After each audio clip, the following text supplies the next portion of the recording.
Bom dia, boa tarde, boa noite, boa madrugada. Meu nome é Sidney Martins, professor de língua portuguesa aqui do LAC Concursos, o maior site de videoaulas do Brasil, quiçá das Américas. Então, venha comigo e vamos direto ao ponto. A nossa aula hoje é de regência e é um assunto pesado, tanto é que a gente vai dividir a aula em provavelmente 3 blocos. E aí se liga. Quando a gente fala em regência, a gente tem a regência verbal e a regência nominal. É, na verdade, a exigência de um termo regente, que pode ser o verbo ou o nome, exigindo uma preposição para que aquele verbo ou aquele nome façam sentido de forma ampla na sentença. Então é por isso que a gente tem a regência verbal e a regência nominal. Normalmente, para o candidato, a parte mais pesada é a regência verbal. E por quê? Porque no dia a dia a gente utiliza o português informal. E na prova é o português padrão. Então a gente tem hábito de utilizar preposições em locais que não tem a preposição. A gente tem o hábito de não usar em situações em que tem a preposição. E a gente tem também a mania de usar preposições trocadas. Então, caramba, na hora da prova, o erro do cotidiano vai te derrubar. Então é por isso que a gente tem de estudar a regência. Agora, não adianta você achar que vai assistir a esta aula uma única vez e será o suficiente. Você vai ter de vê-la pelo menos umas 3, 4 ou 5 vezes para poder massificar o conteúdo. Ah, Sidney, mas eu não tenho tempo de ficar vendo tanta aula assim na internet. Poxa, eu trabalho muito. Eu tenho tempo sim de visualizar a aula uma vez, no máximo 2, e depois estudar com material em PDF. E aí eu vou te dar uma dica. Vai estudar no material em PDF a parte de regência, não leia apenas. Anote, copie. Quanto mais você copiar sobre aquele conceito, mais você vai guardar isso na sua mente. E aí você vai tirar de letra no dia que você visualizar na prova, tranquilo? Então vamos lá, vamos cair para dentro. Ó, como eu disse a vocês, em concursos públicos, regência é o estudo de qual palavra, ou seja, o termo regente, o verbo ou o nome, pede qual preposição, que é o termo regido. Então, primeiro tem o termo regente, depois tem o termo regido. O termo regente é o que vai reger, é o que vai exigir a preposição. E depois aquele complemento do verbo ou do nome vai ser chamado de termo regido. Então a gente tem a regência verbal, que é quando o verbo exige a preposição. Exemplos aqui. Precisamos diariamente de atenção. E aí pensa no verbo. Quem precisa, precisa de alguma coisa. Então o verbo precisar exigiu a preposição de. Agora, todos acreditavam em um futuro melhor. Quem acredita, acredita em alguma coisa. Então, o verbo exigiu a preposição em. Até aí, tudo bem, não é? Agora, olha a regência nominal. É quando o nome exige uma preposição. Então, a gente tem aqui, ó, tenho medo de fantasmas. O nome medo trabalha com a preposição de. Porque quem tem medo de alguma coisa. Mantenha sua fé em Deus. A palavra fé exige a preposição em. Quem tem fé em alguém. O homem era fiel à sua esposa. O nome fiel exige a preposição a. Quem é fiel a alguém. Agiram contrariamente às ordens. O nome contrariamente exige a preposição a. Se é contrariamente a alguma coisa. Então, aqui a gente tem a parte da regência nominal. Detalhe, normalmente, quando a gente fala de regência verbal, o aluno realmente tem uma dificuldade, porque no dia a dia utiliza um português diferente daquele que cai na prova. Mas quando a gente fala em regência nominal, por incrível que pareça, normalmente as pessoas utilizam corretamente. E aí como é que o avaliador vai te derrubar? Ele vai te derrubar na análise sintática propriamente dita. Então, quando a gente pega a parte da transitividade verbal, a gente faz as classificações em cima do verbo. Então, a gente, diante daquele verbo, descobre quem é o sujeito e descobre quem é o complemento.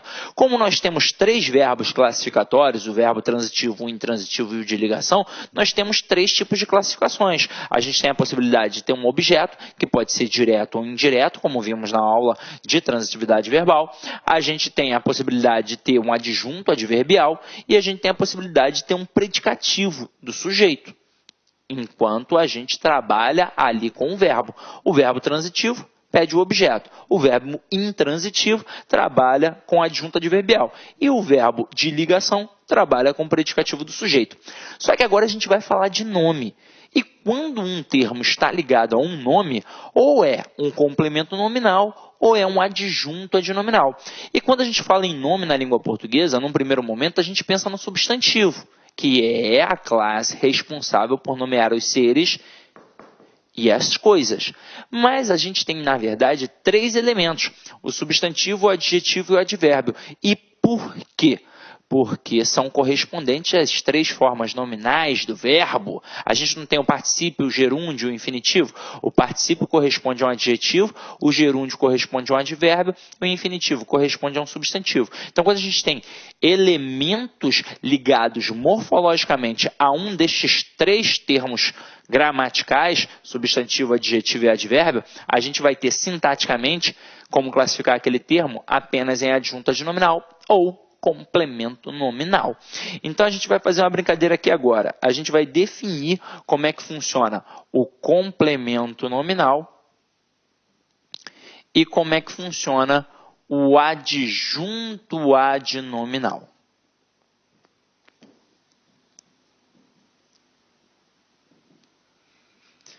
Conceitualmente falando, o que é o complemento nominal? Um nome, ele não vai ter o sentido completo. Então, ele vai exigir um complemento, que a gente vai chamar de complemento do nome, ou complemento nominal.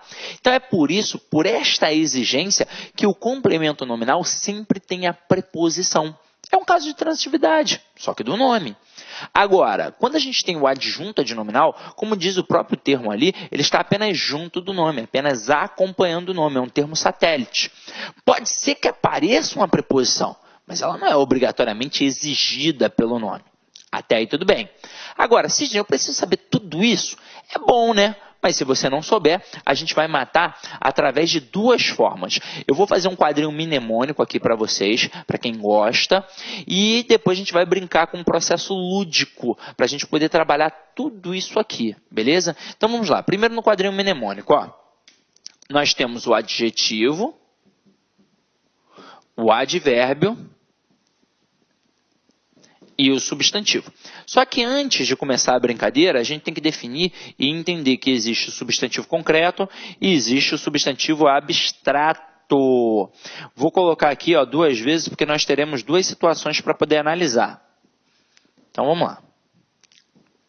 Primeira coisa é definir a diferença de substantivo concreto para abstrato. Então, diz aí para mim, fada é concreto ou é abstrato? Gnomo é concreto ou é abstrato? Deus é concreto ou é abstrato? Quem respondeu abstrato, errou. Quem respondeu concreto, acertou. Mas como assim, Sidney? Como é que a fada vai ser concreto? Galera, na verdade, não é só aquilo que eu posso pegar que é concreto. É aquilo que eu posso pegar, imaginar e criar, porque eu posso tornar palpável. Eu posso ou não posso colocar uma fada no desenho? Posso, então é concreto. Eu posso ou não posso colocar Deus no cinema? Morgan Freeman não fez Deus no cinema? Então é um substantivo concreto. Até porque, para ser substantivo abstrato, só em 2 situações. Ou é um sentimento, ódio, amor, medo, paixão, ou é um substantivo com força de verbo. Como assim? Eu digo que a filmagem da aula ficou perfeita. A palavra filmagem não é verbo, mas faz você pensar em verbo, porque é o ato de filmar. Portanto, é um substantivo abstrato, por ter força de verbo. Tranquilo? Agora, se liga comigo. Na hora que a gente estava trabalhando lá na transitividade verbal e a gente descobriu o objeto direto, a gente percebeu que ele não existia do nada. Ele existia porque estava ligado a um verbo transitivo direto, ou seja, uma análise morfossintática. Eu via a quem o camarada estava ligado gramaticalmente para aí sim poder classificar sintaticamente. Assim como o objeto indireto também não existia do nada. Ele existia porque estava ligado a um verbo transitivo indireto. Então eu via a quem estava ligado gramaticalmente e classificava sintaticamente. Portanto, ligado aos verbos, a gente pensava em objetos. Agora, ligado a nome, jamais vai ser um objeto. Ou vai ser um complemento nominal ou um adjunto adnominal. A análise é morfossintática. Então, vamos ver como é que funciona. Estou avaliando um camarada que está aqui, ó. e eu percebo que ele está ligado morfologicamente, gramaticalmente a um adjetivo, ele sempre será um complemento nominal. Estou avaliando o termo que está aqui, ó, e eu percebo que ele está ligado gramaticalmente, morfologicamente a um advérbio. Ele sempre será um complemento nominal. Estou avaliando o termo que está aqui, e eu percebo que ele está ligado gramaticalmente, morfologicamente a um substantivo concreto. Ele será um adjunto adnominal. Então até aí, ó, não há o menor problema. Onde é que o bicho vai pegar? Quando o termo estiver ligado a um substantivo abstrato. Porque na hora que eu percebo que um termo está ligado a um substantivo abstrato, não tem como poder classificar de cara. Afinal de contas, ele pode ser um adjunto adnominal ou um complemento nominal. E por que eu posso ter duas análises simples? O substantivo abstrato, ele não tem força de verbo? É como se ele indicasse o quê? Ação. E para cada ação não tem alguém que pratica e alguém que sofre? Então é isso que vai ocorrer.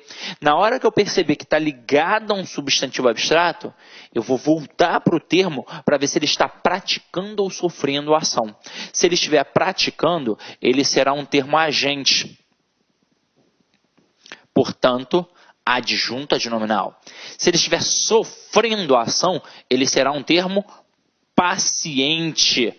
Portanto, complemento nominal. Agora, macete bobo, mas que no dia da prova vai funcionar. Se é agente, ó, é o A de adjunto adnominal. E a palavra paciente tem o C e o N de complemento nominal. É bobo, mas no dia da prova funciona, tá? Agora, antes, anota aí, né? Dá o pause, anota, né? Que às vezes é muito louco, né? Eu apago aqui, e aí o aluno fica assim, caraca, apagou antes de eu, né? Da minha cópia, professor, antes de eu copiar, por quê? Você quer? Então, é só dar o pauzinho. Desculpa aí se eu apaguei antes, mas acredito que você já tinha anotado. Agora vamos lá. Antes de partir para as análises das frases, eu vou mostrar um movimento lúdico, tá? Para vocês, que é a musiquinha do complemento nominal com adjunto adnominal. Inclusive, a musiquinha é mais completa que o próprio quadrinho. E daqui a pouco eu vou dizer por quê. Sem contar que ela tem serventia no dia da prova. Afinal de contas, na hora que você usar o quadrinho, você vai acertar a questão. Mas se você usar a musiquinha, além de acertar a questão, ainda vai fazer o cara que está do lado errar. Porque na hora que você começar a cantar, ele vai falar que porra é essa? E aí ele vai perder a concentração e aí você já eliminou um candidato. Então vamos lá. Sem brincadeira, vamos direto ao ponto. Galera, é o seguinte. Eu sempre preparo umas musiquinhas para fazer você gravar esse processo, para facilitar a tua vida. Às vezes eu sei, mas é musiquinha, isso é bobeira, eu não sou mais criança. Mas, gente, o importante é passar na prova. Então, tudo que tem serventia a gente tem que usar. E essa musiquinha aqui eu fiz com carinho. Então, se liga só.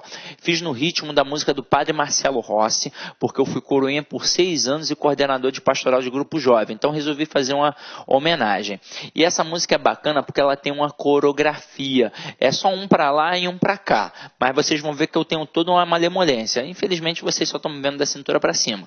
Se fosse no presencial vocês iam ver o quanto eu tenho malemolência. E você pode cantar para o seu marido, para sua esposa, para o seu filho, e se você fizer isso umas 3 vezes, pode ter certeza, você nunca mais vai esquecer. Sim, mas eu achei meio grande, hein? Pô, gravou Faroeste Caboclo, não vai gravar isso aqui? É óbvio que vai gravar. Então se liga só um para lá e um para cá. Então vamos lá, ó. Do advérbio ou adjetivo, eu respondo na moral. O complemento é nominal. Louvemos ao Senhor. Braço direito. Se for concreto, substantivo, eu respondo sem pensar. Quem acompanha é o AA. Louvemos ao Senhor. Braço direito, braço esquerdo. Se o substantivo for abstrato e pelo D estiver ligado, aí tem dúvida. Fiquei bolado. Louvemos ao Senhor. Braço direito, braço esquerdo, perna direita. O adjunto praticação, e por isso é o agente, e o CN é o paciente. Louvemos ao Senhor. Braço direito, braço esquerdo, perna direita, perna esquerda, e balança a cabeça. Eu sei que foi ridículo. Agora vem aqui comigo, ó. Tá vendo na hora que eu disse, se o substantivo for abstrato e pelo de estiver ligado? Então, galera, se liga. Eu só vou ter dúvida quando for a preposição de. Porque se for qualquer outro tipo de preposição, por exemplo, a preposição a, atrelada a um substantivo abstrato, eu mato que é paciente, eu mato que é complemento nominal. A dúvida só vai pairar se realmente for a preposição de. E a gente vai ter de fazer uma análise. Então, um processo interpretativo. Agora, olha como é que a musiquinha é exatamente aquele quadrinho. Do advérbio ao adjetivo é sempre o quê? Complemento nominal. Se for concreto, é adjunto adnominal. Agora, quando está ligado ao substantivo abstrato, aí tem a dúvida. Detalhe, se for a preposição de, vai ser adjunto quando praticar a ação e vai ser um complemento quando for o paciente, ok? Então, vamos dar uma análise, fazer uma análise aqui nas frases para que você possa entender isso. Aqui tem 7 frases. E aí você está observando que eu destaquei em vermelho as sentenças, os termos que a gente vai avaliar sintaticamente. Observem que todos eles têm preposições. E na prova, obviamente, o avaliador vai colocar a opção objeto indireto, porque ele sabe que muito aluno ainda assim vai marcar objeto indireto. Mas você já está ligado e sabe que se esses termos estão ligados a nomes, ou serão complementos nominais ou adjuntos adnominais. Jamais, jamais, jamais um objeto, ok? Então vamos lá. Olha a primeira frase. Sou favorável a vocês. O termo a vocês está ligado morfologicamente a palavra favorável. Qual é a classe gramatical da palavra favorável?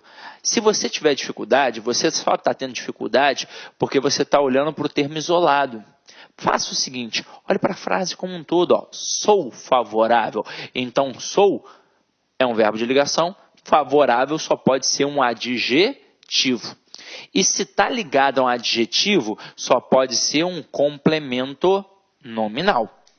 Observem como aqui já é a regência nominal propriamente dita. Tem como eu tirar a preposição, por exemplo, e falar apenas sou favorável a vocês? Não, porque quem é favorável a alguém. Exigiu a preposição a. Por isso que é um complemento do nome, porque está completando o sentido do nome favorável. Mas eu nem preciso saber tudo isso. Basta eu saber o quadrinho ou a musiquinha. Agora olha a próxima. Falou favoravelmente a nós. Este a nós está ligado à palavra favoravelmente. Quem é favoravelmente? É favoravelmente a alguma coisa. Beleza. Mas eu nem precisava saber tudo isso. Bastava eu saber que está ligado a favoravelmente, e favoravelmente é um advérbio. E se está ligado a um advérbio, aqui só pode ser um complemento nominal. Show?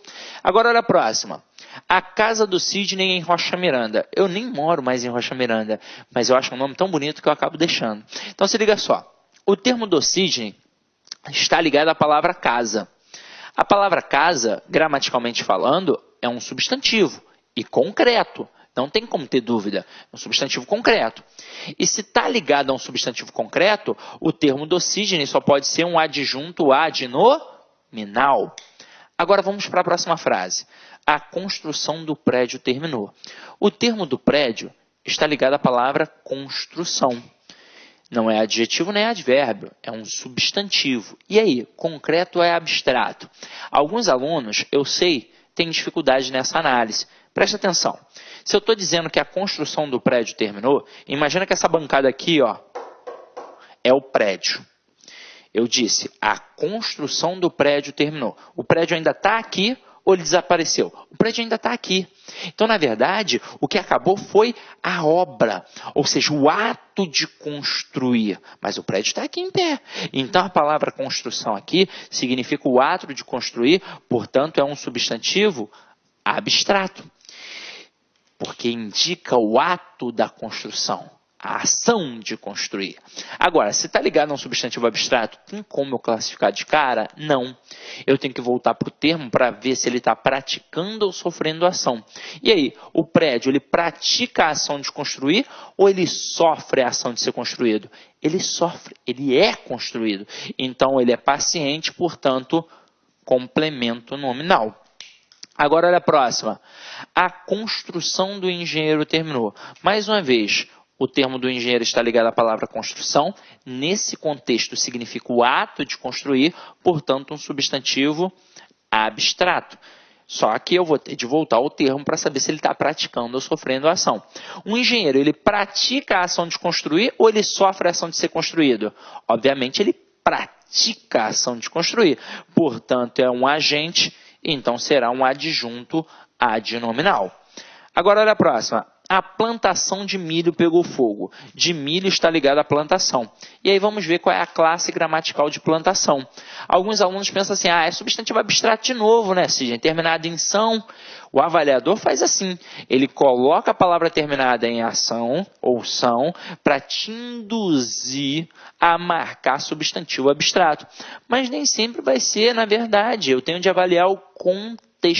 Então, eu vou até numerar, 1, 2, 3, 4, 5, 6 e 7. Você que está em casa, imagina a Atadolfa, tá? É fácil, é uma linda morena de olhos azuis.